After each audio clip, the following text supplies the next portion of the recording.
Bienvenido a esta cuarta y última sesión sobre el pensamiento y la figura del Byung-Chul Han. En realidad me encanta aquella imagen de la Divina Comedia de Dante, donde uno acompaña a Virgilio a través de los distintos círculos infernales en un movimiento claustrofóbico de descenso hacia las tinieblas, y uno tiene la sensación que con Dante uno va bajando y bajando y bajando hasta la profundidad de la tierra. Además te hace sentir que ahí no hay luz, no hay aire, claustrofóbico, ¿sí? Y acaba con aquella cosa terrible, y es que si atraviesas el corazón del infierno, si pasas a través del corazón de Satanás, sales por un movimiento de rebote hacia el otro lado, ascendiendo hacia esa abertura donde brilla la sombra de la luna, ¿sí?, que es la salida hacia la isla Purgatorio. Y te das cuenta que aquel movimiento terrible de descenso en realidad es un movimiento de ascenso al cielo, ¿sí? Esta es, o ha querido ser, una metáfora de lo que estamos intentando hacer. Pasamos del análisis que hacía de la sociedad contemporánea en la sociedad del cansancio y la transparencia. Vimos las raíces que están en el poder y la libertad como el gran problema de la filosofía de Han, pero que en realidad el poder y la libertad remiten inexorablemente al tema de la muerte, que la muerte es el tema de la filosofía de Han, y sin embargo queda un paso más. ¿Es la muerte en Han la última palabra? ¿Es esta angustia ante la muerte propia?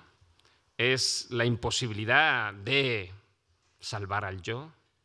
¿Es este yo que se afirma angustiosa, histérica y hipertróficamente sabiendo que va a desaparecer? Han hace una propuesta, ¿sí? Y lo primero que vamos a ver son los árboles que no nos dejan ver el bosque. Vamos a ver primero pinceladas de esa propuesta para luego intentar descender al corazón de esa propuesta. Han siempre habla desde el mismo lugar, ¿sí? A veces dicen, uy, Han es muy repetitivo, siempre dice lo mismo con otras palabras. Es monotemático. Y la respuesta es muy clara. La filosofía solo tiene un tema y es monotemático. Siempre se habla desde un fondo. Siempre hablamos desde el mismo lugar. Lo que nosotros llamamos ego o yo solo es el lugar, ¿sí? Y ese lugar está mal definido. Y Han va a redefinirlo, ¿sí? ¿Qué pistas da de hacia dónde va su propuesta filosófica, que aquí llama política de la amabilidad? En Muerte y Alteridad ya nos dio una primera pincelada. La muerte nos habla de la apertura del sujeto a una alteridad radical. Esa alteridad radical, dice, nos debe llevar a asumir el carácter anodino y anónimo de toda existencia. No ser nada ni ser nadie es la gran enseñanza de la muerte. Entonces, aquí ya tenemos una primera pincelada. Nadie. Donde dice yo, dígase nadie. Ser anónimo. Como somos todos, ¿quién se acordará de nosotros cuando hayamos muerto? Y la respuesta es nuestros seres queridos. ¿Y cuando hayan muerto nuestros seres queridos? ¿Los seres queridos de los seres queridos? No. A la tercera generación ya no llega. Lo lamento, pero es así, ¿sí? Luego, ¿quién se acordará de nosotros cuando hayamos muerto? Nadie.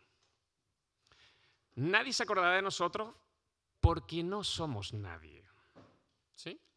Claro que el barroco nos lo enseñó. La muerte nos iguala a todos, pero no iguala quitándonos importancia, infatuación y orgullo. ¿De qué te ensoberbeces si no eres nada más que polvo, que volverá al polvo? ¿Sí? Hahn parece coincidir. Que nuestro ego narcisista se encuentra con una herida mortal que no puede curar significa que aprendamos a ser lo que en realidad somos. Nadie. ¿Sí? Me parece que no es una mala enseñanza. Por eso dice el nombre propio como modo de afirmación de la radical individualidad y singularidad es el camino de autoafirmación moderno al cual debemos renunciar. Ser sin nombre. ¿Sí? Yo me llamo, ¿sí? Todos buscando por internet. ¿A quién? A ti mismo. En las redes sociales, ¿qué hablan de mí? ¿Ser anónimo? ¿Pasar por el mundo sin ser conocido? ¿Desaparecer de la tierra sin que nadie...? ¿Sí? Entonces yo creo que una primera enseñanza de Hahn. Y si en vez de querer dejar huella y de afirmarse y de dejar reconocimiento, en realidad lo mejor sería pasar de incógnito. ¿Sí? Entonces la filosofía existencial de Hahn es, oye, no te preocupes que nadie se acuerde de ti. A eso se une el temple de la serenidad. ¿Sí? Y ahí cuando está revisitando a Derrida y Levinas, y de la mano de Heidegger, que es una existencia serena. Capacidad, dice, de dejarse herir, abordar, anonadar por el otro y por lo otro. Luego, ¿qué serenidad? No la vivencia histérica de que cuando el otro me aborda, hay una amenaza para mí yo. Si no hay yo, el otro no es una amenaza. No puede atacarme porque no puede herirme. ¿Sí? Y eso me permite abrirme serenamente a la contemplación y gozo de lo otro y del otro. Sea cosa, realidad fáctica, sea persona física, sea diferencia cultural. Para Hahn es muy claro, quien practica el anodamiento de sí mismo va por el camino de una apertura serena al otro. Creo que la serenidad es la segunda nota clara de esta interpretación de Hahn. En el texto Ausencia, acerca de la cultura y de la filosofía del lejano oriente, dedica 3 textos y medio, en realidad 4, ¿sí? La filosofía del budismo zen, Ausencia, Sansai, son dedicados exclusivamente a las raíces orientales del pensamiento de Hahn. Siempre insisto, Hahn es un filósofo budista. ¿Sí? Entonces, por favor, no es un filósofo heideggeriano ni es budista. ¿Sí? La única duda es que yo dudo que los occidentales entendamos qué es el budismo. Es una duda que tengo, ¿no? Como podría tener cualquiera. En ese texto dice, la serenidad consiste en dejar ser al otro. Saludar es mantener en la cercanía el pathos de la distancia. Y esta es una de las ideas clave de Hahn. ¿Cómo puedo tener una apertura serena al otro? Cuando su cercanía no es invasión, ni asimilación, ni integración, sino que está marcada por el paso de la infinita distancia. Cerca y lejano, ¿sí? Es como el asombro, ¿sí? Veo este vaso y me asombro si mantengo una lejanía con algo que está demasiado cercano, ¿sí? Si no, lo utilizaré como un instrumento para beber. Si me asombro de la existencia del vaso, el vaso está cerca y lejos a la vez. Coincidencia oppositorum, que algo esté cerca y lejos, es la actitud reverencial del pensamiento oriental. ¿Sí? Nosotros confundimos con el respeto, ¿sí? Como alguna forma de pragmatismo social. No. Esta amabilidad oriental tiene que ver con este paso de mantenerlo cercano a una cierta distancia. Esto es interesante, ¿por qué? Porque la pérdida de pudor y pérdida de respeto, la pornografía, el exhibicionismo, tiene que ver también con el carácter de consumo. El hiperconsumo y la pornografía son lo mismo. Son maneras en las cuales hemos perdido la distancia. ¿Sí? Esto es fácil porque con los seres queridos, en familia, en un ámbito doméstico, cuando se pierde el respeto, se pierde todo. ¿Sí? Entonces, saber mantener cercanía y lejanía, yo creo, insisto, está tomado de Heidegger, pero está tomado del budismo zen, es una de las grandísimas enseñanzas de Han. Dice, la amabilidad conserva al otro en su otreidad, no lo posee ni lo quiere dominar. El saludo amable es un abandono. Luego, lo que mucha gente considera pérdida de formas rituales de urbanidad, para Han es pérdida de una actitud espiritual e interna que permite abrirse al otro de la manera más serena y respetuosa, ¿sí? Ya sabemos el carácter ceremonial de casi todos los ritos japoneses y chinos, pero insisto, los occidentales no nos saludamos cortésmente, ni amablemente, ni afablemente, porque hemos perdido esta concepción de la cultura occidental. Dice, la reverencia japonesa inclina a la persona al vacío en la afirmación yo soy tú. ¿Sí? Darle la vuelta, ¿sí?, al esquema yo me hago tú. ¿Sí? Nosotros, Schopenhauer llamará esto compasión, pero dice Han, Schopenhauer no se enteró de nada. Compasión, ¿sí?, es hacer el sufrimiento del otro mío, cuando en realidad lo que es que yo me desapropio de mí mismo para hacerme el otro. ¿Sí? El movimiento es contrario, es de apertura y no de cierre egoico sobre uno mismo. Dice, amabilidad, esa percepción de un espíritu que mantiene siempre la distancia que permite gozar sin consumir, contemplar sin poseer. ¿Sí? La única reminiscencia que nos queda a los occidentales de esto es el ceremonial religioso y la belleza. No nos queda nada más. Cuando algo nos parece grandioso, ¿sí?, la pasión, según Sam, ¿sí?, es que mantenemos esta cercanía y esta distancia. ¿Sí? Y Han insiste, sin esto no se da ninguna de las dimensiones de la condición humana. Otro de los rasgos positivos que da es que el cansancio que nace de la depresión en el sistema del régimen neoliberal dé lugar a un cansancio positivo que es aquel famoso del ensayo sobre el cansancio de Peter Hanke. ¿Sí? ¿Qué es el cansancio? Dice, el cansancio es esa lasitud y abandono en el ser que me deja salir de mí mismo para entregarme al otro. Ir más allá del yo agotado, depresivo e hiperanestesiado. ¿Sí? Luego hay una manera de cansancio, de agotamiento, que en vez de cerrarme al otro, me abre al otro. Esta es la idea del aburrimiento de Heidegger, cuando empieza a decir ¿qué se experimenta en la soledad del aburrimiento? En el aburrimiento uno lo que experimenta es la nada, el nihilismo. ¿Sí? Pero aquí lo que está diciendo es, el cansancio es lo más terrible de la sociedad contemporánea, pero en el cansancio se puede encontrar algo que nos permita salir de nosotros mismos hacia afuera. ¿Sí?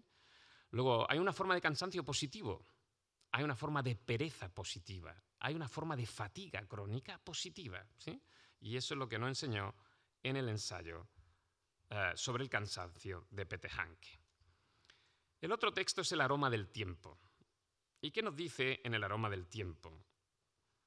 La aceleración de la velocidad del mundo contemporáneo no tiene que ver con la disincronía, sino con la incapacidad de hacer rimar los tiempos. ¿Sí? Nosotros tenemos la percepción de que nuestro tiempo se acelera, de que hacemos más cosas en menos tiempo, de que nuestra vida está totalmente estamentada, regularizada y que cada vez el ritmo es más frenético. No llegamos a la mitad de las cosas que nos proponemos tantas cosas que es evidente que no vamos a llegar. Dice, no es eso, es que nuestra vivencia del tiempo no nos permite entender el tiempo como un proceso con inicio, medio y fin. No hay una concepción conclusiva de la temporalidad. Si no hay concepción conclusiva de la temporalidad, dice él, no se trata sino porque no hay razón contemplativa. ¿Y eso qué quiere decir? Dice, vida contemplativa significa que la vida tenga un objetivo, una meta, un fin, un sentido. Si no, la vida pasa a destiempo sin ningún tipo de orientación. Y aquí vamos al problema del nihilismo.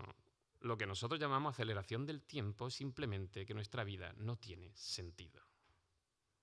No tenemos ninguna finalidad existencial. No tenemos ningún propósito. una vida sin propósito, sin sentido, sin finalidad, es una vida para la cual el tiempo pasa aceleradísimamente. Está claro, y vamos a poner aquí un ejemplo como otro cualquiera, que situar un objeto de deseo al final de la vida hace que la vida pase lentísimamente, ¿sí? El amor de mi amor está al final de la vida, ¿sí? ¿Eso qué significa? Que la vida es lenta, lenta, lentísima, ¿sí? Es como cuando uno tiene una cita amorosa. Queda una hora, a mí me parece que quedan, ¿sí? Cuando uno está con la persona amada, el tiempo pasa volando. No hay tiempo. No, tener tiempo es literalmente tener una finalidad que haga que el tiempo pase parsimoniosamente, lentamente. Gozar de cada instante significa que la temporalidad ha sido tensada. Lo dice con una frase de Nietzsche: quien tiene una meta y un heredero quiere la muerte en el momento justo para la meta y el heredero. Y por respeto a la meta y al heredero, ya no colgará corona marchita en el santuario de la vida. En verdad, yo no quiero parecerme a los cordeleros. Estiran sus cuerdas y al hacerlo van siempre hacia atrás. Y es muy claro el ejemplo, ¿sí? Solo cuando uno tiene etapas que cerrar, objetivos que cumplir, cada cosa llega a su tiempo, al debido tiempo. También la muerte llega a su debido tiempo. Se nos ha olvidado ya lo que hicieron los antiguos, que es ritualizar las edades del hombre, ¿sí? 5 edades del hombre: infancia, juventud, madurez, ¿sí? ¿Y eso para qué? Porque en cada periodo de la vida había un reto, había una prueba, había un aprendizaje, había una experiencia. Pasar de una a otra significa un ritual de paso, un ritual de iniciación. Hay que abandonar la infancia e introducirse en la juventud. La juventud tiene que dar paso a la madurez, etcétera, etcétera, etcétera.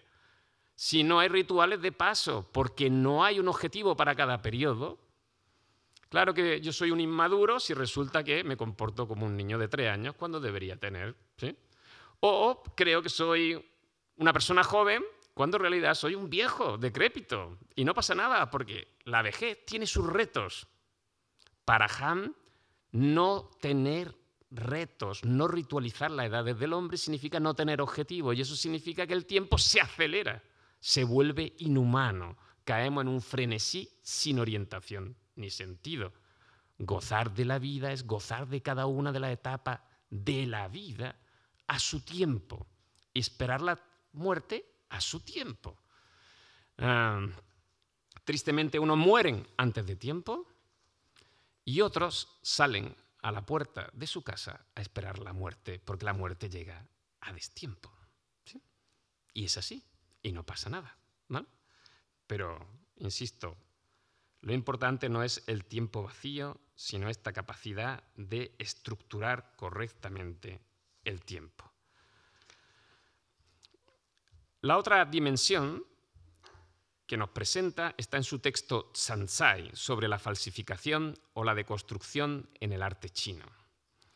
La idea de Han es una idea muy clara, que es criticar el concepto de genialidad y originalidad occidentales, ¿sí? ¿Qué queremos? Singularizarnos, hacer lo que no han hecho otros, innovar, ¿sí? Descubrir, fundar, ¿sí? Somos una raza de descubridores, una raza de inventores, una raza de fundadores, y es lo que hemos hecho. Hemos descubierto el nuevo mundo, hemos descubierto todo, de la pólvora, la ciencia, o sea, hemos hecho de todo, ¿sí? ¿Por qué? Porque queremos singularizarnos, ¿sí? Magallanes dándose... da igual, ¿sí? Hasta la muerte, pero singularizándonos. En Japón y en China no es así, dice él. ¿Por qué? Porque no importa ser el fundador, el descubridor. La manera, dice, es copiar, el amor por la copia, ¿sí? Porque la maestría de la copia es lo interesante, ¿sí? Llega a hacer cosas muy divertidas, dice. Un falsificador que es capaz de reproducir un original hasta tal grado que sea indistinguible como en realidad pasa, para él le parece una obra de arte tan colosal como cualquier original. ¿Sí? No es menos obra de arte una copia falsificadora que un original. ¿Sí? Y en el arte Zansai se trata de copiar hasta el mínimo detalle. ¿Sí? El amor por el detalle insignificante, por el adorno inesencial, por un barroquismo que se muestra en el paisajismo japonés y en la herencia de Japón en China. Y vuelve a ser clarísimo Han. ¿Sí? Quien se demora parsimoniosamente en cada uno de los detalles reproductivos de una obra de arte genial. Para que veamos que no lo dice por decir, ¿sí? Han, que no tiene ni idea de música, ni idea, se pasa tocando las fugas de Bach porque quiere alcanzar el virtuosismo de un intérprete de las fugas de Bach. Ahí es nada. Y las reproduce una y otra vez. Y a eso le llama mi mecanismo de meditación, concentración y oración personal. Insisto, no es, hoy me da porque voy a hacer artes marciales, mañana me dará porque voy a hacer tai chi, otro día me va a dar... No, él lleva, no sé, tiene 60, 35 años haciendo lo mismo. ¿Sí? Y nunca es igual. Y nunca sale perfecto. Insisto que porque para nosotros alcanzar destreza en la repetición manual, gremial de algo, este arte del dominio lo da el arte de copiar. Sin eso significa ponerse a disposición y anular el propio yo. El detalle es lo importante en Han. Barroco, puro y duro. Espero que me sitúen. Quiero situarme bien. Quiero hacerlo bien y puedo hacerlo bien. Japón es feudal. ¿Sí? Como Inglaterra. Las grandes tradiciones, la rosa del crisantemo, Ruth, ¿sí? Ruth Benedict, ¿sí? Son barrocos, como el barroco sevillano del siglo XVIII. Estamos hablando de sociedades altamente ritualizadas que tienen un concepto de la eternidad que se basa no en la originalidad, sino en la repetición. ¿Sí?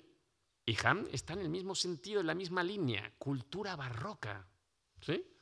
Barroquismo en el budismo Zen. Agárrate. ¿Sí? Yo creo que sería interesante explorar esta línea de Han. La otra cuestión es la de la agonía de Eros. El amor, como conclusión absoluta, dice, pasa a través de la muerte. Esta es de las cosas más raras de Han. ¿Sí? El amor solo tiene sentido por la muerte y gracias a la muerte. Insisto que esto de las cosas de Han, donde nosotros vemos un peligro, Han ve la posibilidad del amor verdadero.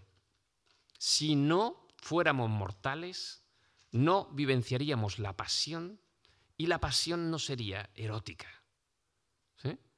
Amamos lo que va a morir y lo amamos porque va a morir. ¿Sí?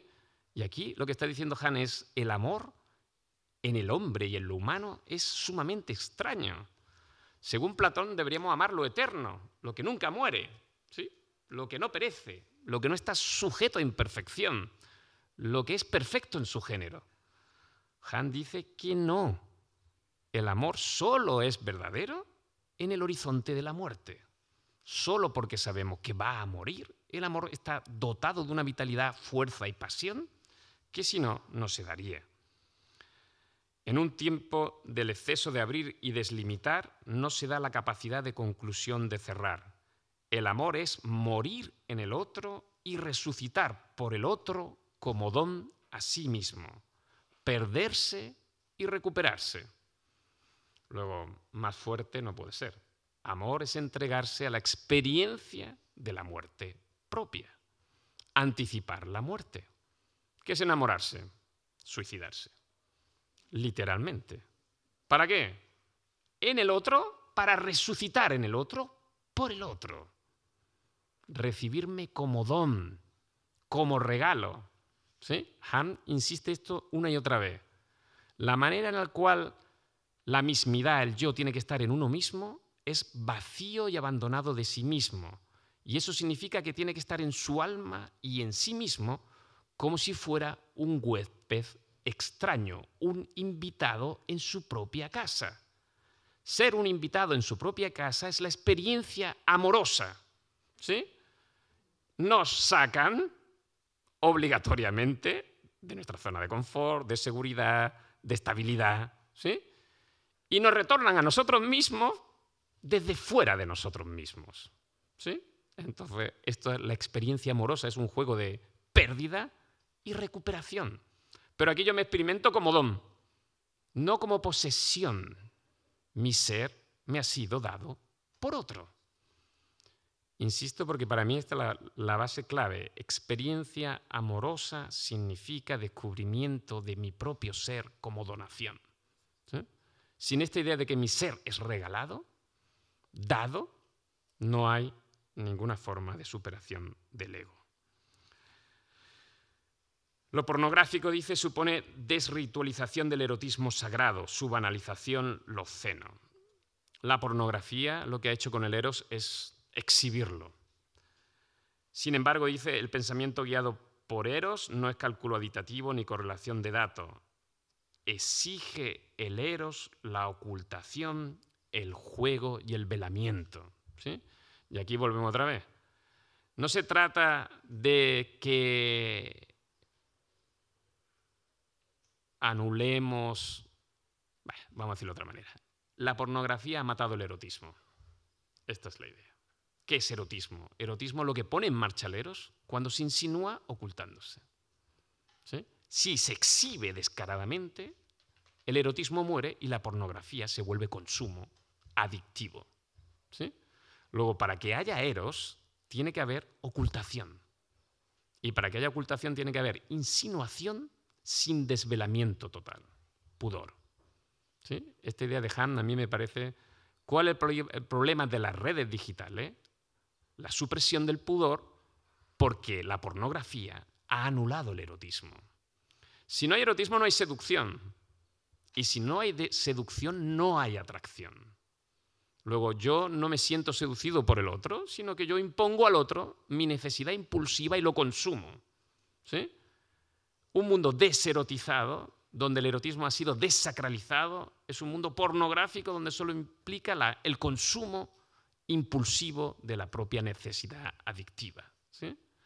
Luego, cuidado, porque lo que hay de fondo es que la pornografía va a matar al amor.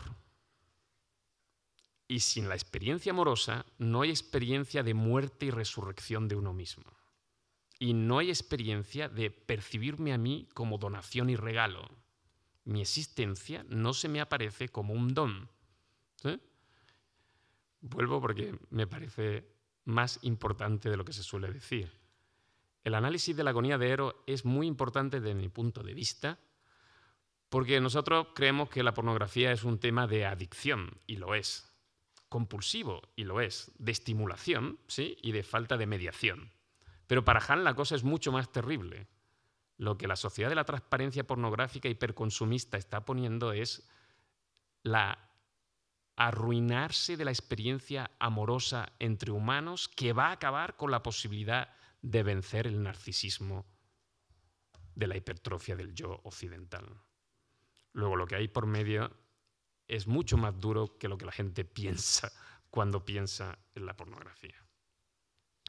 El otro elemento es la belleza, ¿sí? Eros, decía Platón, se mueve por y para la belleza.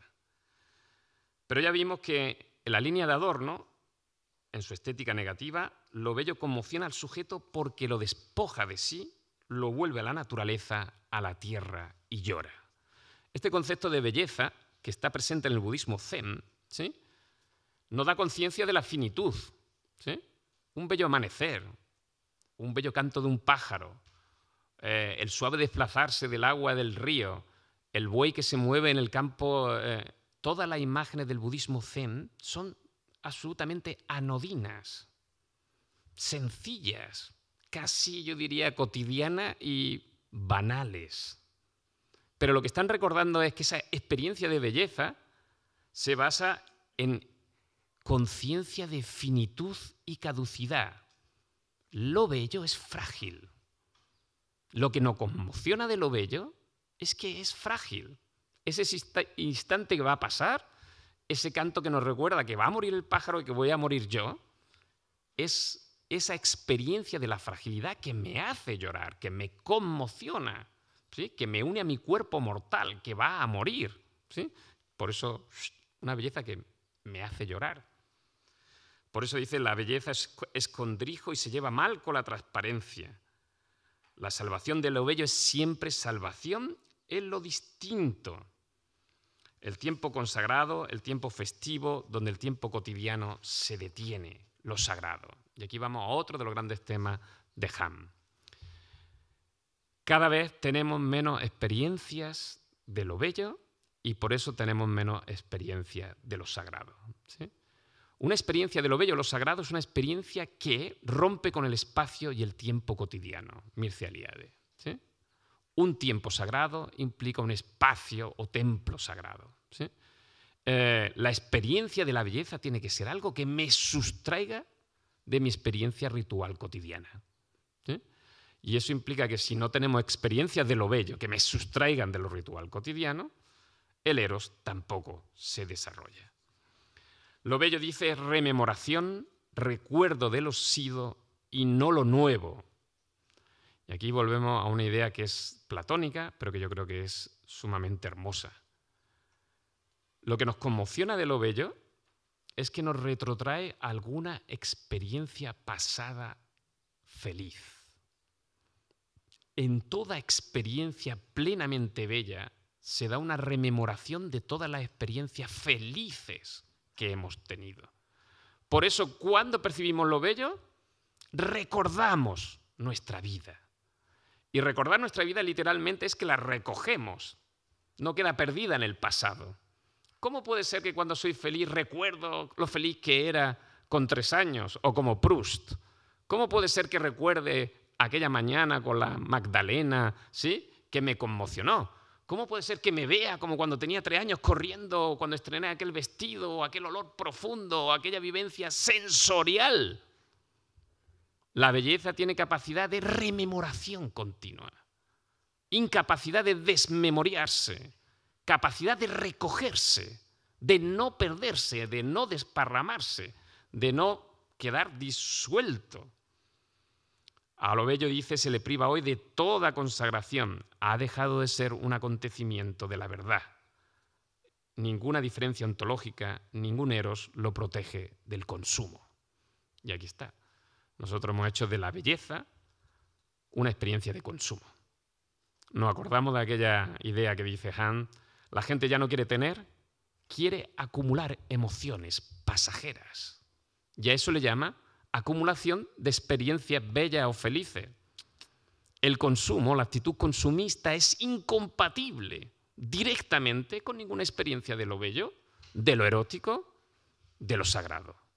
Lo sagrado no se consume. Yo recuerdo aquella frase de María Zambrano que decía: lo sagrado era lo que podían hacer los sacerdotes solo en un tiempo determinado, una vez al año, caso judío.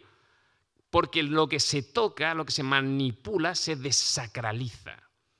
Y lo que literalmente significa es, para nosotros sagrado es aquello que no podemos tocar. En cuanto decimos, esto no lo puedes tocar, se vuelve sagrado para nosotros, ¿sí?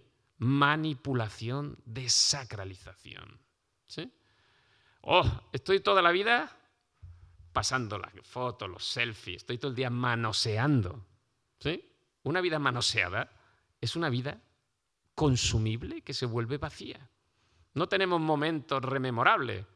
Tenemos miles de millones de fotos a las cuales vamos pasando y que podrían ser una como otra. No, dice Hahn, consumo y actitud reverencial son incompatibles. Y ahora vamos a decirlo fuerte antes de pasar a la segunda parte.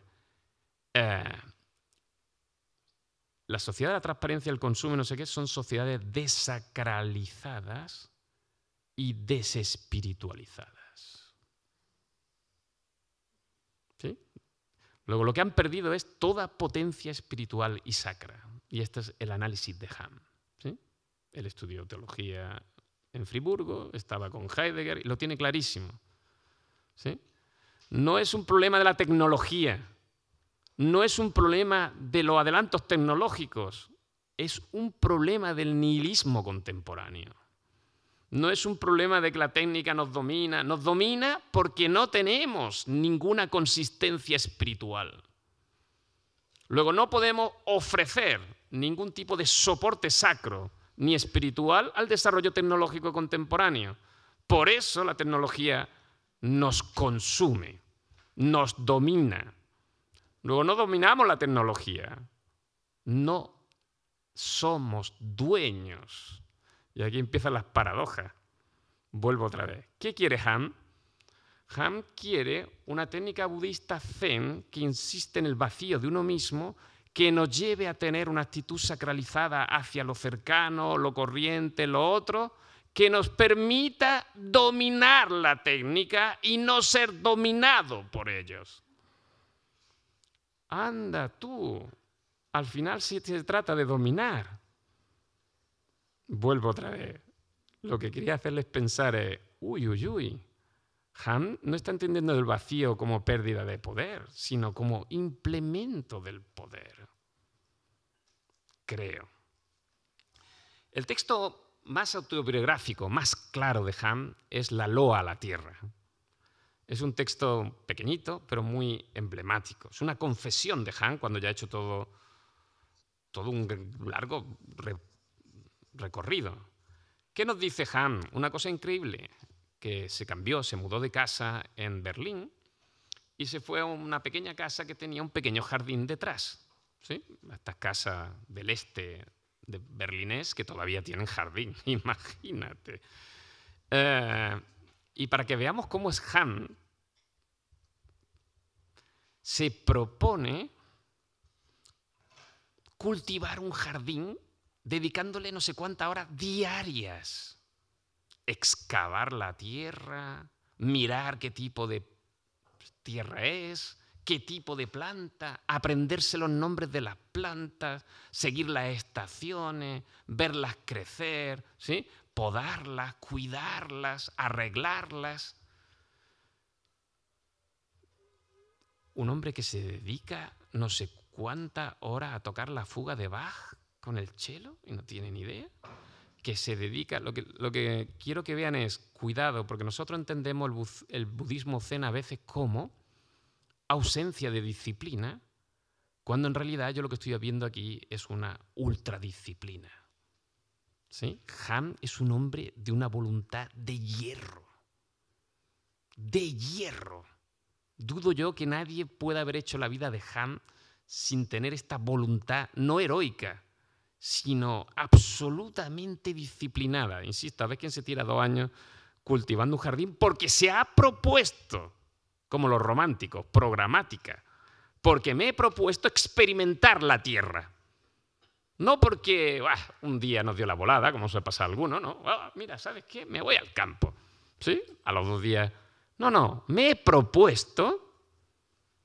Entonces, lo que quiero decir, cuidado porque yo en Han veo una voluntad que los occidentales no tienen. ¿Vale? Y dice Han, necesidad de ligarse a la tierra, de unirse a ella, de tomar cuerpo. ¿Sí? Lo que quiere es sentir cansancio, fatiga física, unirse, dice, mirar la climatología, aprender cómo es la tierra que era una laguna de Berlín y la describe, ¿no? Cuaternaria, tierra que es como dificilísima de cultivar. Saber del agricultor, del campesino, que conoce el tiempo, como decía Heidegger, que sabe cuándo viene la lluvia, cuándo no viene, que sabe si la cosecha será buena o mala, que sabe si se retrasa, que conoce al animal, el animal le predice la lluvia. Volver a tocar las cosas con las manos. ¿Sí? Volver a unirse físicamente con el mundo. ¿Y eso por qué? Porque ya nos lo dijo y nos lo va a decir en No Cosas. Porque la digitalización y la revolución digital lo que están produciendo es la pérdida del concepto de cosa. No tocamos, no tratamos con lo que él llama el orden terrestre. Y el orden terrestre es que nosotros No decidimos cuándo, cómo y por qué crece algo. Crece cuando crece si tiene las condiciones favorables. Luego, ¿por qué no hemos acostumbrado a someter el orden de la tierra al dictado de nuestra voluntad? Porque sencillamente no nos tratamos con la naturaleza. ¿Sí? La explotamos, la machacamos, ahora hacemos turismo rural, mañana haremos turismo verde, al otro haremos... Nadie quiere ser campesino, los pueblos están abandonados. Nadie quiere tratarse de verdad con la tierra, es una esclavitud. ¿Sí? Entonces, la pregunta aquí es clarísima. ¿Qué quiere Ham? Ham quiere que aprendamos la sabiduría ancestral antigua que tenía que ver con el trato directo con las cosas.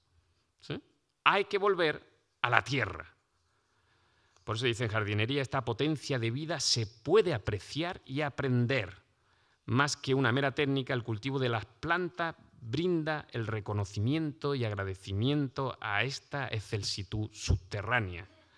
La jardinería entonces se convierte en un arte donde se ejerce la meditación y la plegaria en una apuesta por la recuperación de la unidad original entre cultivo y culto.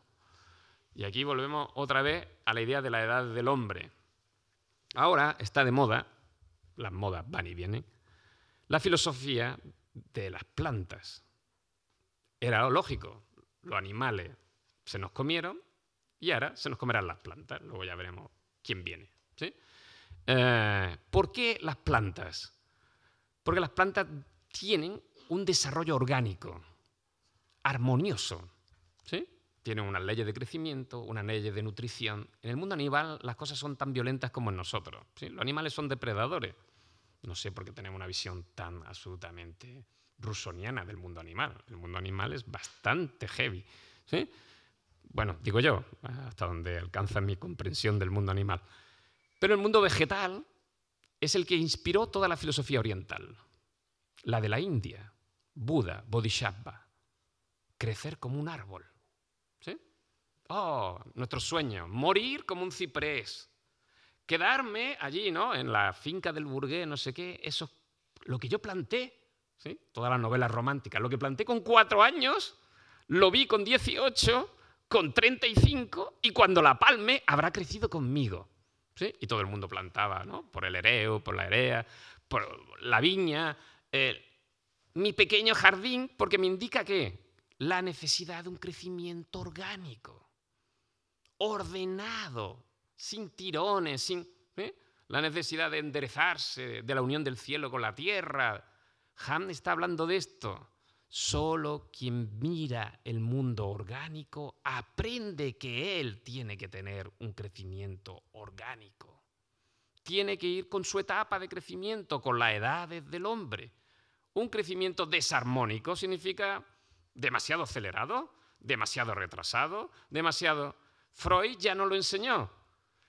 Te ha saltado la juventud, volverá de manera cainita.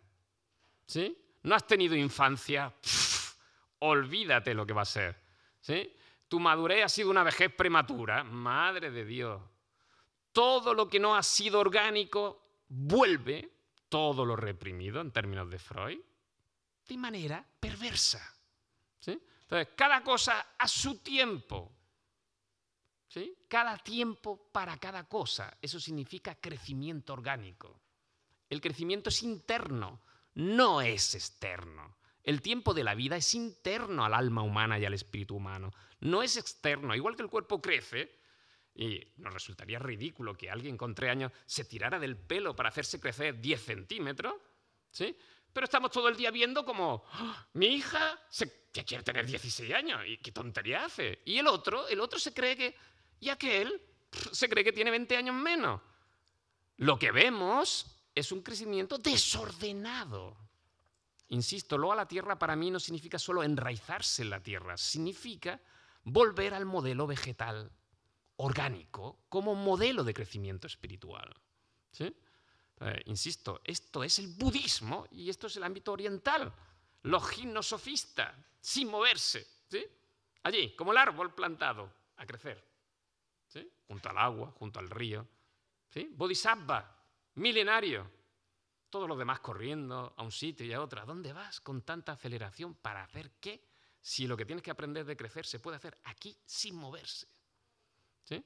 Insisto que Han, en Loa de la Tierra, nos da una de las pautas más claras. El otro es el texto La desaparición de los rituales. Y aquí viene una de las críticas más duras y más positivas de Han. Dice, los rituales son acciones simbólicas que transmiten y representan aquellos valores y órdenes que mantienen cohesionada una comunidad. Y aquí Han, por fin, ya era hora, porque el problema de todos los filósofos contemporáneos, como ven, es que no se mojan en nada. Son formalistas. Hablan de formas, ¿sí? El yo y lo que se opone al yo. El yo que se cierra sobre sí mismo, ¿sí? Interioridad, exterioridad. Eso no dice nada. Nada de nada, ¿sí? Lo que dice algo es que me hables de contenidos. ¿Qué contenido hacen que el sujeto se abra al otro? ¿Qué contenido hacen que el sujeto se afirme a sí mismo? No formalismos. No hay comunidad si no se comparten valores en común. Toma ya. Y no hay valores en común si no se comparten símbolos y ritos. ¿Sí? Es que antes la gente tenía una fe e iba a un ritual religioso. Correcto. Por eso eran una sociedad, una comunidad. No lo hacen, no lo tienen. ¿Sí? Insisto, Han está siendo brutal. Por eso dice literalmente, son comunidad sin comunicación.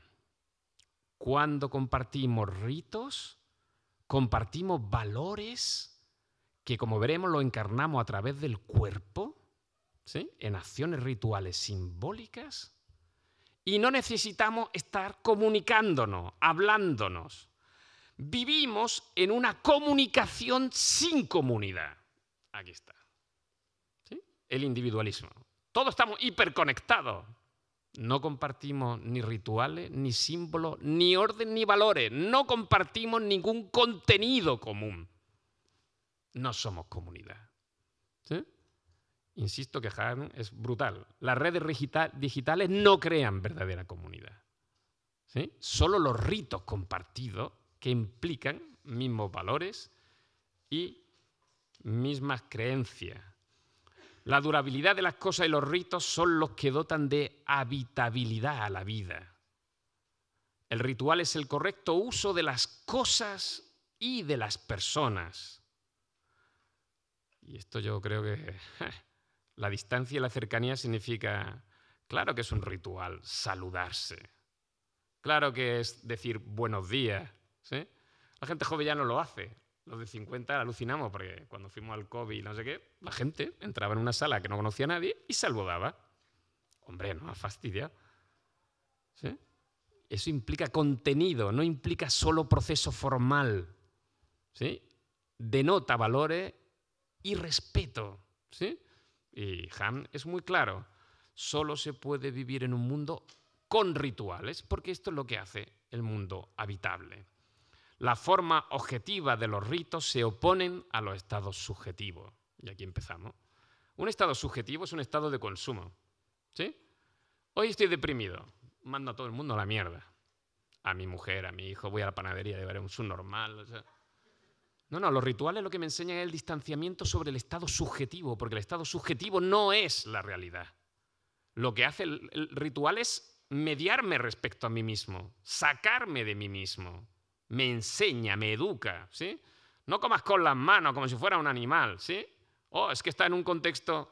Sí, todos los rituales enseñan mediación hacia mí mismo y comunión respecto a lo otro.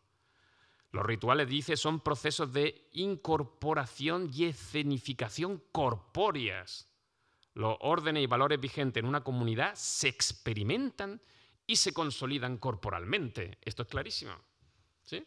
Yo siempre se lo digo a mis estudiantes, ustedes llevan exactamente casi una hora sentados sin moverse.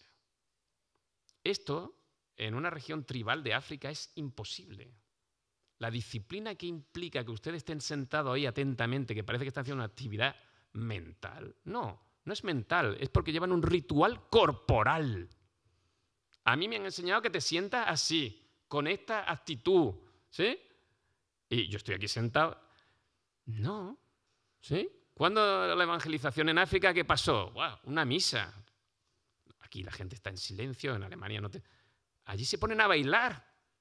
No pueden estar 50 minutos sin mover los pies. Es imposible, ¿sí? Por eso las misas carismáticas negras en Nueva York, ¿sí? Pues cantan, bailan y se mueven. Y es lo que vamos. El rito es una disciplina corporal. Nos enseñan porque está integrado en el cuerpo. Está hecho cuerpo, ¿sí? Y esto es lo que nos permite relacionarlo. Es una sabiduría del cuerpo. Los ritos generan sentimientos colectivos, intersubjetivos y objetivos. Y dice, el cuerpo mueve al espíritu y no al revés. No es el cuerpo el que obedece al espíritu, sino el espíritu el que obedece al cuerpo. También se podría decir que el medio es el mensaje, McLuhan, en eso consiste la fuerza de los rituales. Esto es un comentario a la frase de Hegel. No puedo creer, no creo. Muy bien, dice Hegel, ponte de rodillas y creerás. Sí, parece una banalidad, pero no lo es. ¿Sí? No lo es. ¿Eh? Ante lo que me arrodillo es en lo que creo. ¿Sí? Y los niños no saben lo que creen, simplemente los ponen de rodillas. Y luego saben en lo que creen. No es una banalidad lo que está diciendo Hahn. Dice, y seguimos a la sociedad paliativa, dejamos el tema del rito y nos introducimos en el tema del dolor. Ya lo vimos, la importancia del dolor para Hahn. La verdadera felicidad es fragmentos y el dolor es lo que evita que se cosifique. El dolor trae la felicidad y la sostiene. Pasión es unión de dolor y felicidad.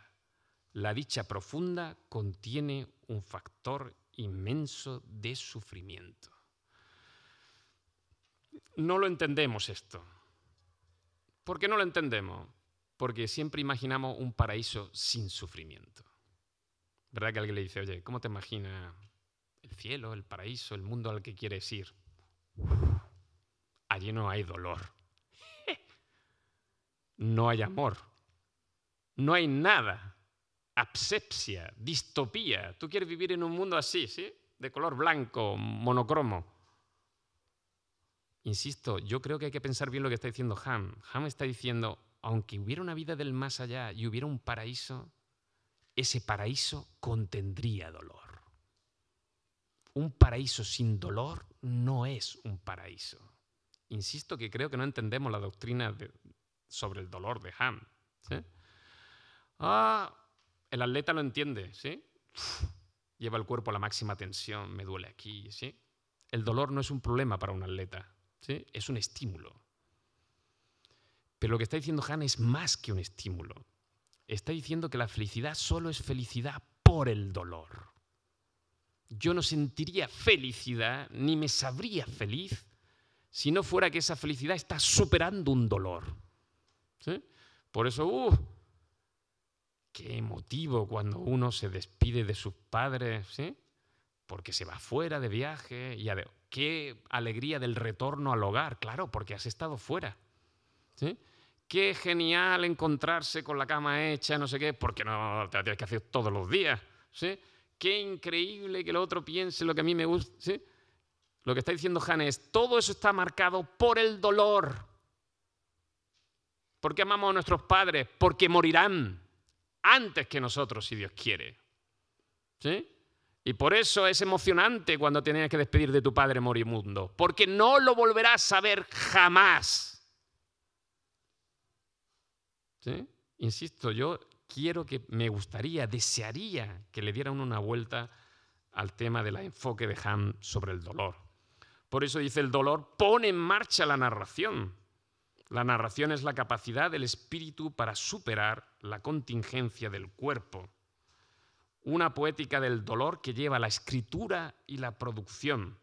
Muchos escritores, poetas y artistas han creado desde el dolor, ¿sí? Entonces, vamos, las biografías están llenas, ¿sí? Pérdida de un ser querido, pérdida de un padre, Sartre perdió a su padre, Elías Canetti nunca, o sea, su padre con 3 años le abandonó su madre. Cuanto más sufrimiento, mayor capacidad de creación. No hay creación sin el estímulo del dolor. Nietzsche es eso. Sufrimiento, padecimiento, lo que nos da es capacidad de creación. ¿Sí? El ser humano, dice, la belleza es el color complementario del dolor. Ante el dolor, el espíritu imagina la belleza. ¿Sí? Entonces, ¿qué es lo bello? Lo que nos consuela del dolor. ¿Sí? El dolor estimula la imaginación. En la lucha con el dolor, el espíritu desarrolla todo su potencial. El dolor hace al hombre sensible y receptivo para lo indisponible que le da asidero y estancia. Seríamos insoportables sin dolor. ¿Sí? Insoportable. Una sociedad de humanos sin dolor sería una sociedad de egos sin capacidad de desinflarse. Y sería el infierno. En realidad, esa es la definición de infierno. ¿Sí? Espíritu puro sin capacidad de enfermar, morir o padecer. ¿Sí? Han insiste, pasión, dolor es el camino de apertura al otro. ¿Sí? Los que somos viejos lo entendemos perfectamente, ¿sí? Porque casi todas las tonterías que nos ha ido quitando la vida han sido a través del dolor. ¿Sí? Sueños caídos, proyectos no realizados, frustraciones, una vida inimaginable. Vivir es dolor. Y el dolor nos hace humanos, comprensibles. Es increíble que a partir de los 50 es que todo lo que te molestaba, a no ser que seas un sujeto que no ha evolucionado nada moralmente ni espiritualmente, te parece infinitamente más llevadero que antes. Eres infinitamente más comprensivo, a no ser que se te haya ido el poco entendimiento que tenía. ¿Sí? Las cosas que te parecían, no, es que, ¿sí? Todo lo perdona, todo te parece... Pocas cosas te sacan de las casillas o te parecen inverosímiles. Lo que a un joven le parece un desastre, una tragedia, tú te lo miras y dices, de esta he visto millones, esto no es ninguna tragedia ni es... ¿Sí? La muerte se nos ha vuelto cotidiana, los seres queridos que se nos han ido, tantos. ¿Sí? Vamos a funerales, vamos a hospitales, vamos a todos sitios. ¿Sí? Ayudamos, queremos... ¿Sí? Insisto, creo que Han tiene mucha razón en insistir sobre el tema del dolor. La última cuestión a la que me quería acercar antes de ir al corazón de las tinieblas es sobre no cosas. ¿Sí? Es un texto que viene a decir esto. ¿Cuántas cosas queridas y amadas nos quedan? ¿Sí? Cuando uno es pequeño, es decir, cuando uno es normal, es fetichista. ¿Sí? ¿Y qué significa fetichista? Tienen 100.000 cosas por ahí tiradas, porque los padres somos todos tontos, pero siempre quieren la misma cosa. Siempre la misma. Uy, y como estén enfermos, solo quieren la misma cosa. Y como te lo lleva al hospital, solo quieren una cosa. Su cosa. La cosa. Y esto es lo que Han nos está diciendo. Cosas queridas. ¿Sí? ¿Y cuáles son las cosas queridas que ya hemos perdido hasta las cosas queridas? Pues nos lo dice con la fábula famosa del Principito de Saint-Exupéry. Dice, hay una escena que ilustra lo que es una cosa querida. En ella el pequeño príncipe encuentra un zorro. Invita a este a jugar con él. El zorro accede, pero no puede jugar con él, pues él no lo ha domesticado. El pequeño príncipe pregunta al zorro qué es domesticar. A esto responde el zorro, es algo demasiado olvidado. Significa crear lazos. Todavía no eres para mí más que un niño parecido a otros 100.000 niños. Y no te necesito. Y tú tampoco me necesitas. No soy para ti más que un zorro parecido a otros 100.000 zorros. Pero si me domesticas, Tendremos necesidad el uno del otro. Tú serás para mí único en el mundo. Yo seré para ti único en el mundo. Hoy los lazos fuertes pierden cada vez más importancia. El zorro continúa. Los hombres ya no tienen tiempo de conocer nada. Compran cosas ya hechas a los comerciantes. Pero como no existen comerciantes de amigos, los hombres ya no tienen amigos. Y más claro, no puede ser. ¿Qué es tener cosas queridas? Perder el tiempo con ellas. Gastar el tiempo con ellas. Persona o cosa. Domesticarla es crear lazos estables. Atarse a las cosas. Lo único que nos mantiene vivo esto es la imagen fotográfica, en vídeo, de los seres que se nos han ido. Y entonces sí que entendemos, ¿sí? Yo siempre digo a mis estudiantes, tú estás en una habitación vacía, donde nadie te ve ni nadie te oye, y te dedicas a hacer todo tipo de atropalías, unas que te parecen que tu conciencia dice que sí y otras que no. Pero si de pronto pones la foto de tu padre que se acaba de morir recientemente, mirándote, ay amigo, tu habitación ya no está vacía. Esto es un lazo. Un lazo es una cosa que me ata a una cosa material. Material. ¿Sí? Entonces, no es para mí indiferente, no es indistinta, claro que no. ¿Sí? Por eso cuando uno entra a recoger las últimas cosas de un ser querido, es terrible.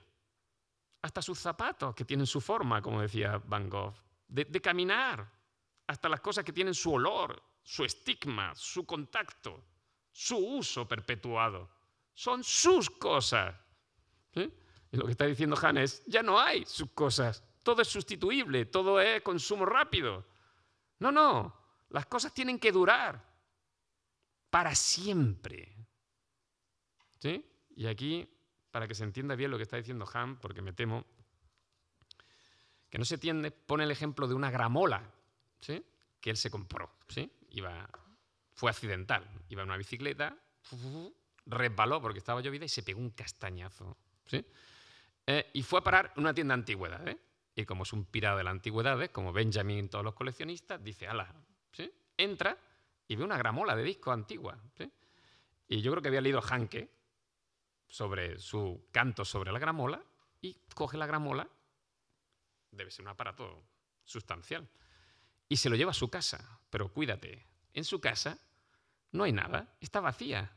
Lo dice, hay una mesa, hay el de este de música, no hay nada más. Ham no tiene nada. ¿Sí? Y empieza a establecer esta extraña relación con la cosa. La gramola no sabe cómo funciona. Es un autómata musical, dice, como el de Hoffman. ¿Sí? Le da y dice, a ver, la aguja, cómo sale el disco. ¿Sí? No sabe cómo las canciones están en inglés y él no entiende. Entonces empieza a aprenderse los grupos musicales, las canciones. ¿Sí? Y lo que le gusta es que por la noche, ¡pum!, se ilumina. Sale una luz, ¿no?, de distintos colores. Está solo con la gramola. A mí eso, la verdad, me indica qué tristeza la vida de Han. ¿Sí? Es lo que me indica. Yo le deseo lo mejor. Pero en la digresión final dice una cosa que para mí es importante. Dice, en el pasado los japoneses solían despedirse de las cosas que habían tenido en uso personal durante mucho tiempo, como las gafas o los pinceles para escribir, con una ceremonia en el templo. Imaginarse, ¿eh? O sea, es aquella cosa que pasaban antes cuando decían, no, este es el reloj que me regaló mi padre o el que me regaló mi mujer cuando nos prometimos. No me lo he quitado en la vida. Cuando me muera, ¿sí? O que lo tenga mi hijo o que me lo metan en la tumba. No, mejor la tumba no, que luego se lo lleva alguien. ¿Sí? Para toda la vida. ¿Sí? Es un ritual. Pero espero que se entienda porque ahora dice, hoy quizás sean pocas las cosas a las que le daríamos una digna despedida. Ahora las cosas están casi muertas. No se utilizan, sino que se consumen. Solo el uso prolongado da un alma a las cosas. Solo las cosas queridas están animadas. Flaubert quiso ser enterrado con su tintero, pero la gramola es demasiado grande para llevármela a la tumba, dice irónicamente. Mi gramola es, creo, tan vieja como yo. 60 años. ¿Por qué la compra? Porque es su alter ego. Pero seguro que me sobrevivirá. Hay algo que consuela en este pensamiento. Y se acaba el libro. ¿Pero de qué está hablando Ham?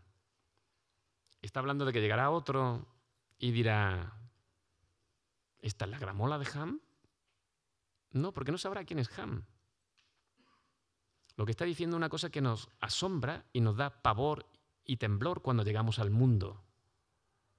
Morir nos entristece porque cuando uno llega al mundo no se entera de nada. Nace, ¿sí?, con alimentarse, mantenerse de pie, ¿sí? Es ególatra el niño. Pero el niño de pronto empieza a dominar y cree que ya sabe. Y entonces empieza a mirar alrededor, ¿sí? Cuando se pone de pie, ya maneja un poco esto de ponerse de pie, descubre que hay cosas. Y va, ¡pum!, ¿no? Y mete los dedos en el enchufe, ¡pum!, y, ¿no?, y hace todo tipo de tonterías. Y se cae, y se levanta. Y aprendemos a tratarnos con el mundo y con las cosas del mundo a través de los rituales de nuestros padres, de nuestra familia. No vamos al mundo así a las bravas, no, vamos a través de los rituales y vamos creciendo y aprendiendo. Lo triste es que nos dan por todos sitios. Ser jóvenes, que no me entero de qué va esto del mundo, ¿sí? Si tuviéramos que explicarle antes de morir, oye, antes de morir, ¿podría explicarle al que entra de qué va eso de la vida? ¿De qué va eso del mundo? En 3 palabras, porque sí, el tiempo de cruce es 0, como decía Dostoyevsky. Uno entra y otro sale. Dile en 3 palabras de qué va eso de la vida. Y lo único que puedes decirle es, vívela. Vívela. ¿Pero eso qué significa? Que empezamos a ver de la vida cuando estamos en la puerta de salida. ¿Sí? Tenemos madurez espiritual, moral, experiencia y conocimiento. Todo para lo que hemos nacido, para crecer. Y hemos crecido. Y hemos entendido de qué van los hombres, de qué va la vida y de qué va eso de vivir. Y eso nos hace geniales. Geniales. Pero entonces tenemos que morir. La vejez es que cuando tengo la madurez intelectual mi cuerpo decae. Es la humillación de un hombre sabio. Por eso la vejez es la mejor época de la vida. ¿Cómo puede ser que no me aguanto el pipí cuando ahora mismo tengo una visión de conjunto que hubiera querido para mí con 14 años? ¿Cómo puede ser que ahora que tengo un conocimiento de las personas y de la experiencia, ¿sí?, ahora mi cuerpo no me deja hacer lo que me gustaría hacer? Pero lo terrible encima es que cuando ya empiezo a sentirme confortable, esta luz a la cual me he acostumbrado a mirar, no la volveré a ver. Este cielo no lo volveré a tener. Este olor no lo volveré a percibir. Y despedirse del mundo es lo más terrible de la muerte. Y lo es porque yo me voy y las cosas siguen y el mundo sigue y la vida sigue. ¿Sí? Y esto es lo que está diciendo Ham. ¡Qué consuelo saber que el mundo sigue! Y de ahí la tristeza de morir. La tristeza de morir viene de aquí, de que las cosas duran más que nosotros. ¿Sí? Que las pirámides de Keops duraron más que Napoleón. Que Mozart es una anécdota dentro de la historia de las cosas, que las cosas, estas cosas, duran. Y si dejamos que no duren las cosas, ya no habrá nada.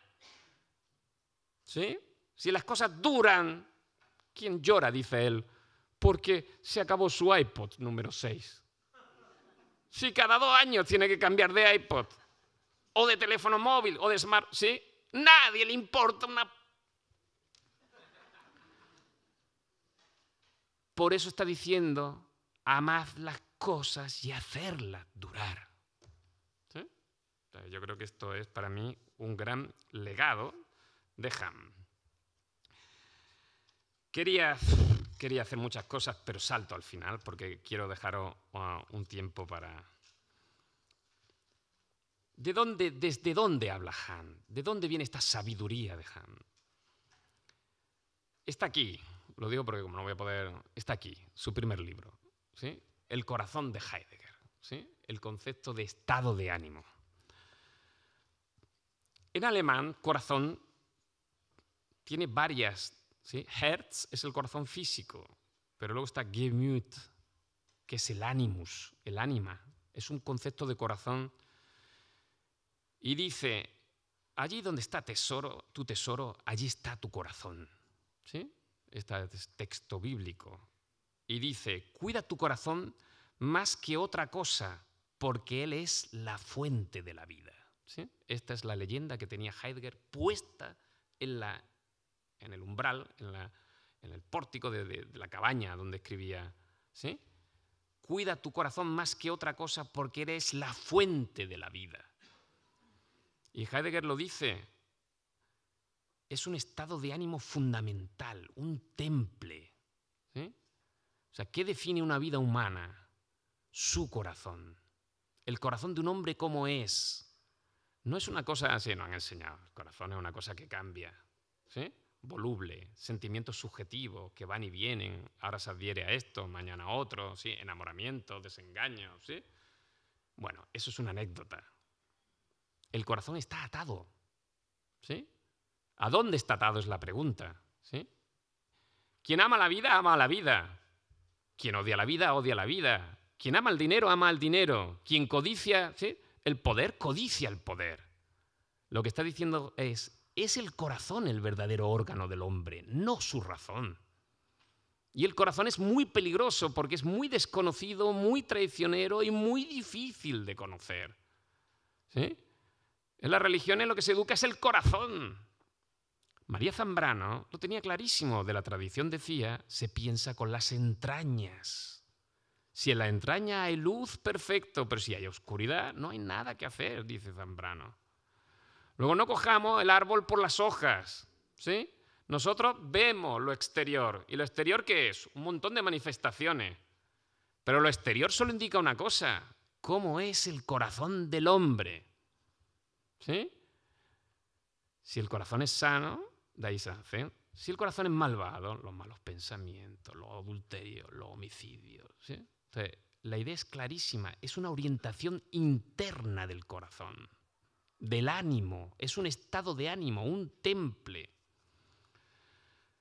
Ese estado de ánimo, dice, no es subjetivo, no es pasajero, no es circunstancial. Nos obliga a sintonizar, a oír al ser, a oír a los demás. Nos da la disposición a la escucha, nuestra armonización con lo que hay en derredor. ¿Sí? Y aquí hay que tener claro, yo voy por la vida con un proyecto. ¿Han leído Meditación del Quijote y me he ahorrado todo esto? ¿Sí? ¿Qué es voluntarismo? El que se propone un fin, ¿sí? Y pasa por la vida sin ver nada de lo que hay en derredor. No sintoniza con lo que hay alrededor. Y no sintoniza porque su corazón está ciego por algo que hace que pase por la vida sin ver nada. El pobre Quijote que se le va la vida. Pero eso somos nosotros. Lo que dice Hannes, amabilidad y serenidad es una disposición fundamental del corazón del hombre cuando esto le obliga a atender a lo que hay en derredor. Ya lo decía el bueno de Ortega y Gasset. Yo soy yo y mi circunstancia, y la salvo a ella o no me salvo yo. Y en la meditación del Quijote dice lo mismo, amadas sean las cosas, santificadas sean las cosas. Si Han hubiera conocido a Ortega, macho, ¿sí? No mirada monolítica, pero insisto, esto no es de la cabeza, es del corazón. Allí donde está tu corazón, allí está todo. Y el problema es que no sabemos dónde está. Por eso dice la filosofía del budismo Zen, el budismo Zen es una religión mundana que se basa en la confianza en el mundo. Por eso dice es una religión de la paz. No conoce la huida ni la negación del mundo. Un corazón vacío es lo que se hace todas las cosas. Un transformarse no en la interioridad, sino en la salida a la exterioridad. Contemplar el paisaje de manera exhaustiva no significa captarlo por completo. El que contempla no tiene aquí el paisaje como un objeto que está enfrente, más bien el contemplativo se funde con el paisaje. Sobre la imagen de la nieve de la tarde en la tierra donde el río y el cielo pasan el uno y el otro. Xu Xian escribe: la anchura infinita del río y el cielo es la anchura infinita del corazón. El corazón no es órgano de la interioridad, pulsa en cierto sentido fuera. Su anchura es coextendida con la del paisaje. Río y cielo pasan el uno al otro y confluyen en el corazón desinteriorizado, vaciado, convertido en corazón de nadie. Xu Xian enmarca su imagen en la bahía lejana, vuelven barcos veleros dentro de las palabras: una tierra sin fin entre la punta del pelo del pincel. Las velas han caído en el río otoñal y están ocultas en el vaho vespertino. Los últimos rayos de la tarde no se han apagado todavía, pero comienzan ya a centellear las lámparas de los pescadores. Dos ancianos en una canoa hablan relajados del país Yan'an. La afabilidad, dice, nace de un corazón desprendido de sí mismo, vacío de sí mismo, indiferente. La libertad del desprendimiento constituye una singular indiferencia. En esta indiferencia o ecuanimidad, el corazón es afable frente a todo lo que va y viene. Esa afabilidad se vuelve entonces hospitalidad, amabilidad. La originaria hospitalidad brota de aquel lugar donde no hay ninguna distinción ni diferencia rígida entre anfitrión y huésped, donde el anfitrión no está en sí en casa, sino que está allí de huésped. Está constituida de otra manera que aquella generosidad en la que el anfitrión se agradara a sí mismo. La frase ni huésped ni anfitrión suprime precisamente este sé. La fonda de la amabilidad arcaica pertenece en cierto modo a nadie. Está hablando aquí de que todos somos pasajeros efímeros de la vida, ¿sí? Todos somos convidados, invitados y huéspedes. Nadie tiene aquí posesión ninguna, ¿sí? Solo un corazón que ha entendido esto, que se ha vaciado de sí mismo, que ha entendido que el otro no... Solo ese es capaz de tener la actitud de serenidad, afabilidad y amabilidad hacia el otro, que es un sentimiento budista zen, de dejarse hacer por el otro. Pero cuidado, ¿quién puede tener una concepción de sí mismo como alguien que está de paso? No el joven, solo el que se está yendo, ¿sí?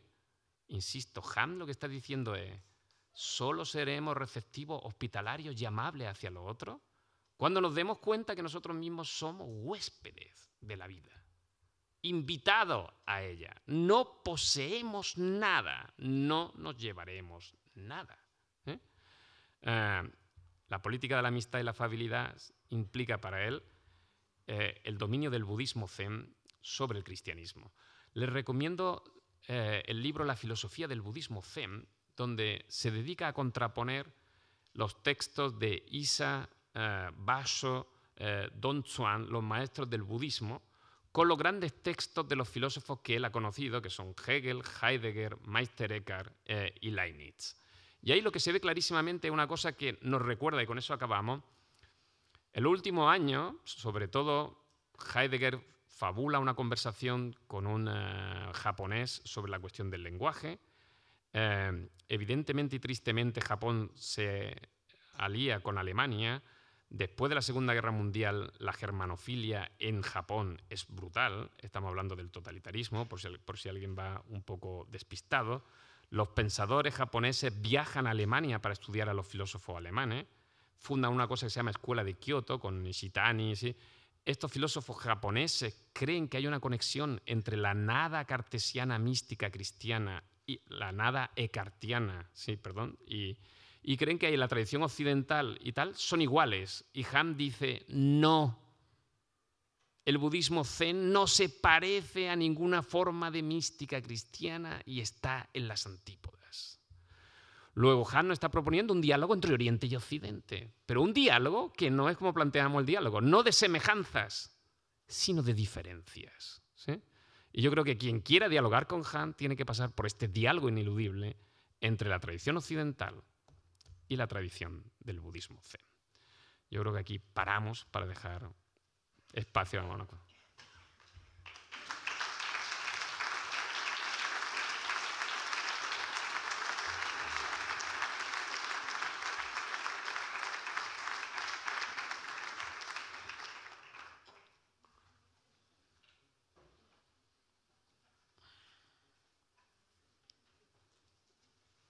Si hay alguna cuestión, pues lo dejamos abierto.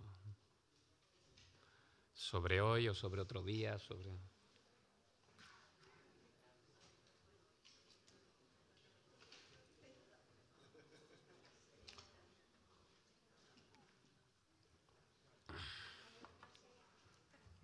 Gracias.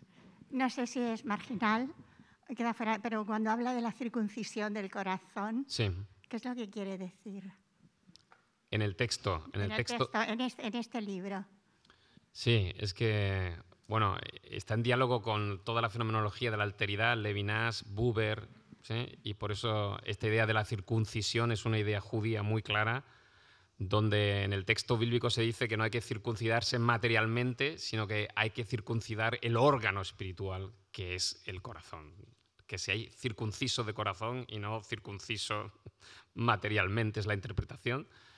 Y Hahn lo que dice es que el corazón tiene que ser sajado y vaciado de sí mismo. Y él habla de esta especie de desprendimiento, pero no es voluntarista. Aquí la gran discusión de fondo es...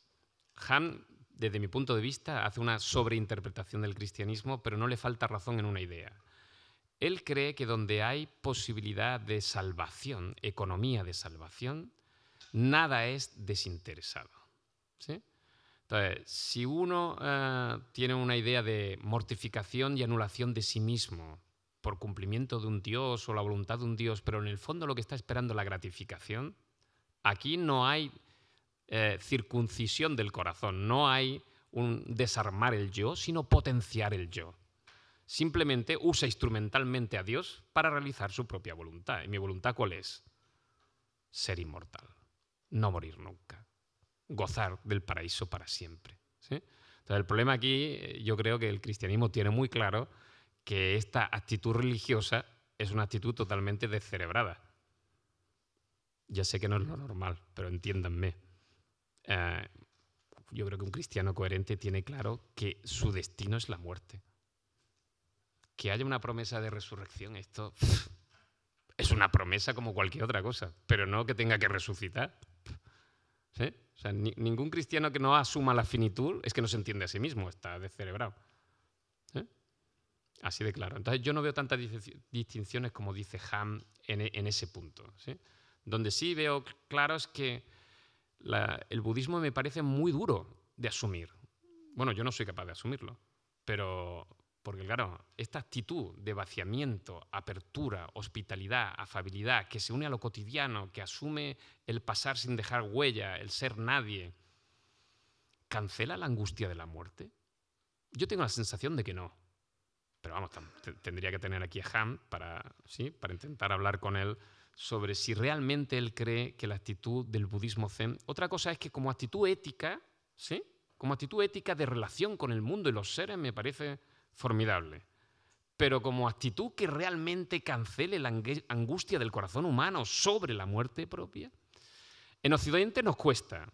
Si el budismo lleva milenios de tradición, quiere decir que ellos tienen otra actitud muy clara y que me imagino que a nivel ético de liberación del deseo y de la apropiación del yo, esto te produce un estado de iluminación y de bienestar que realmente te produce una desapropiación y un uso libre de las cosas. Yo noto que Hahn, cuando habla de la experiencia del budismo zen, está hablando de un estado de iluminación y de realización existencial que para él es como una forma de salvación. ¿Sí? Pero no sé si, no conozco tanto como para poder evaluarlo.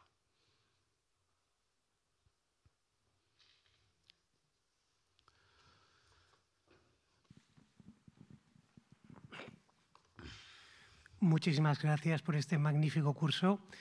Yo le quería pedir, por favor, si podría profundizar un poco más en la relación de la idea que tiene Schopenhauer, que ha mencionado usted antes, acerca de la nada, y la idea que pueda tener Byung-Chul Han, porque Schopenhauer afirma una nada terrible, digamos, para quien todavía tiene voluntad de vivir, según dice él, ¿no? Una nada absolutamente incomprensible, incompatible con una idea de salvación. Y entonces me gustaría ver cuál es su interpretación en la relación entre esas dos nadas, ¿no? Él llega a decir incluso que la idea del nirvana es absurda, es como un juego de niños, y dice, vamos a afirmar al final de su libro, ¿no? El mundo como unidad de representación, dice, nosotros nos atrevemos a decirlo claramente, lo que hay después de la muerte es nada, ¿no? Entonces, ¿cuál es la relación entre estas dos ideas? Muchas gracias. De nada, muchas gracias a usted por sus palabras. En Schopenhauer queda claro que es que el mundo como voluntad y el mundo como representación son dos caras que no se cruzan nunca. De hecho, por eso falla el texto. El texto falla porque el mundo visto desde la voluntad, ¿sí?, es solo un alimentar una voluntad que quiere afirmarse eternamente a sí misma. Es una voluntad de vida. Casi esto es darwinismo, ¿sí? Los seres creen que nosotros perseguimos la subsistencia. No, la pasión sexual, el intento de afirmación, la lucha por la supervivencia es un esquema de la voluntad de vida. La vida se afirma en el sujeto. Pero el sujeto mismo está condenado a morir, ¿sí? Entonces, lo que dice es, el principio de individuación es una mentira, ¿sí? Creemos que nos afirmamos a nosotros mismos cuando en realidad estamos cooperando a una razón astuta como la de Hegel, que es que la vida misma se propague, se perpetúe. El individuo no se perpetúa la vida, la especie, ¿sí? Entonces Schopenhauer tiene muy claro que cuando yo creo que me estoy afirmando a mí mismo, que estoy haciendo? Cooperando al fin de la vida. ¿Y el fin de la vida cómo acaba? Con mi muerte. Luego, claro que yo estoy destinado a una nada, pero la nada, dice Hahn, no es la nada del mundo, porque la voluntad de vida que hay detrás es voluntad de vida, es nietzscheana en Schopenhauer. Dice, eso no tiene nada que ver con el budismo zen, porque no hay una voluntad de vida en el budismo zen, ¿sí? No hay una voluntad, no, la voluntad de vida es una nada para mí, pero no es una nada real. Hahn le critica, yo creo que con mucho criterio. No olvidemos que Schopenhauer, el siglo XIX, todavía no tiene una idea muy clara de qué son las religiones orientales, ¿sí? Y él viene a decir claramente que cristianismo, budismo y platonismo son lo mismo. Ahí es nada. O sea, si hay tres cosas que no se parecen en nada, son el budismo, el platonismo y el cristianismo. Ya sabemos que Nietzsche le sigue y llega a decir que el platonismo y el cristianismo son lo mismo. Una religión de la encarnación nunca puede ser platónica. Todos los que somos mediterráneos lo tenemos clarísimo, ¿sí? Un Dios que se encarna y muere, ¿cómo va a ser platónico? A ver. No.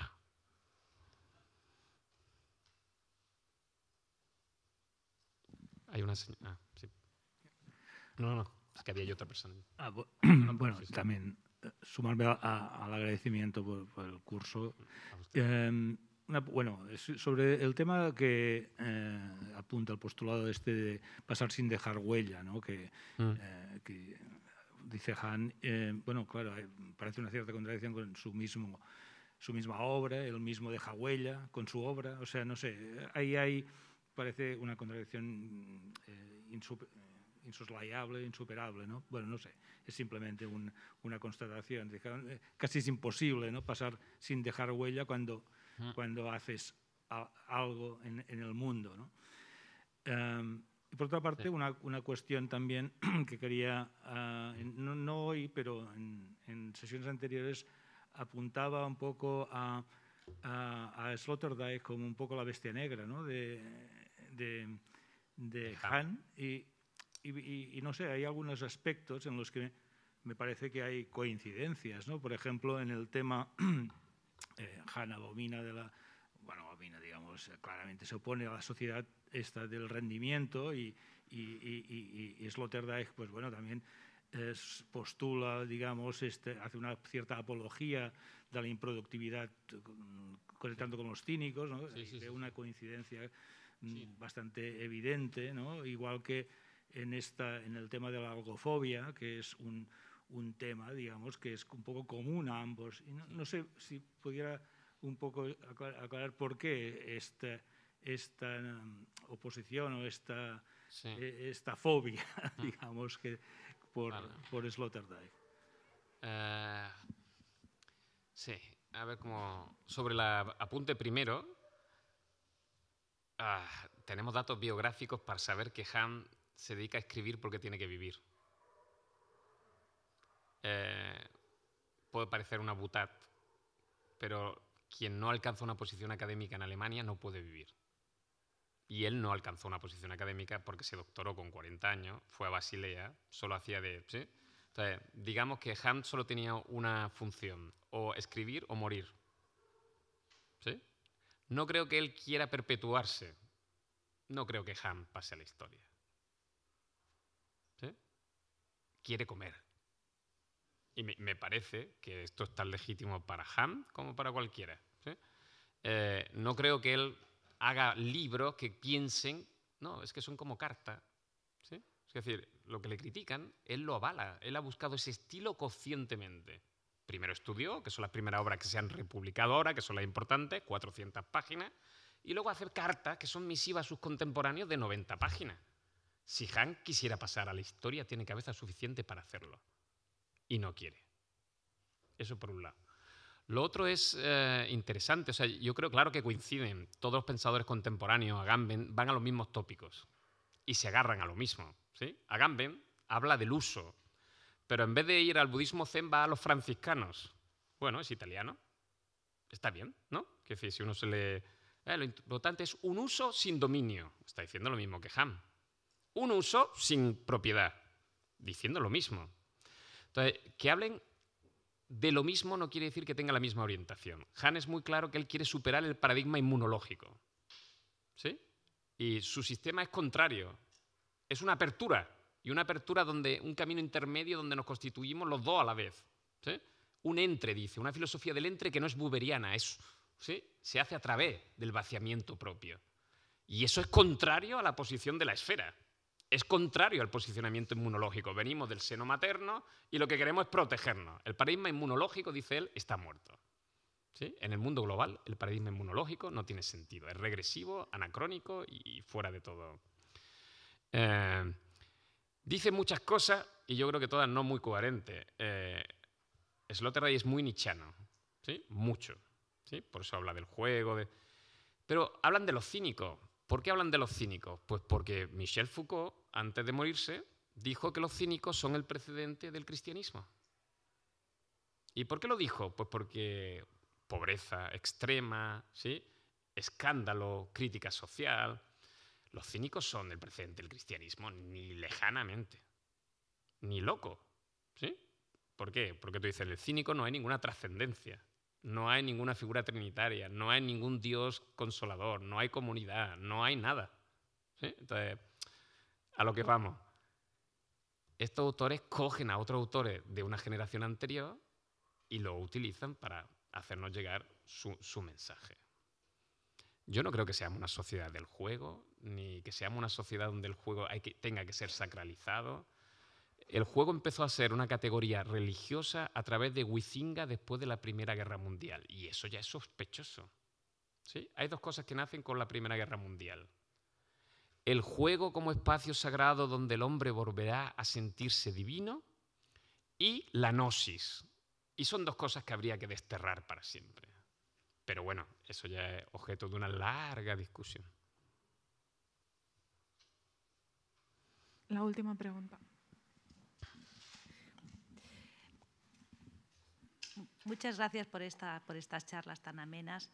Yo quería comentar una cosa, que he vuelto a releer La Sociedad del Cansancio. Me he visto el documental, que no lo había visto, y me ha hecho pensar que hace 10 años que está el documental filmado y que me parece que la generación actual Sí. no está tan sujeta a esa ideología de la superación, la esclavitud por el trabajo, esa frustración. Me da la impresión de que, por lo menos aquí en España, y creo que también en una buena parte de Europa, esa sociedad ya no cree en el trabajo y en la superación de sí mismo por el trabajo. Me da la impresión de que, bueno, el documental también decía que Alemania está menos sujeta a ese tipo de digamos, de comportamientos que Corea. Y claro, me hace pensar, hay mucha gente, claro, son profesionales liberales o son personas que trabajan en una empresa, son profesionales reconocidos y aman el tiempo libre, aman el no estar sometido. Hay gente que prefiere ganar menos dinero y y tener más tiempo libre. Entonces, no sé si ahora sigue tan vigente la tesis de la sociedad del cansancio. Solo eso.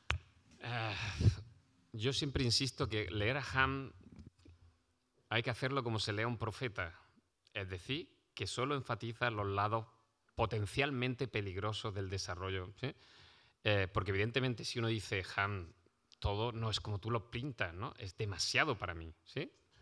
No quiere decir que todo el mundo se dedique solo a trabajar y trabajar y trabajar hasta la extenuación. Si eso dice Hahn, entonces yo creo que entonces no tendría ningún interés desde mi punto de vista.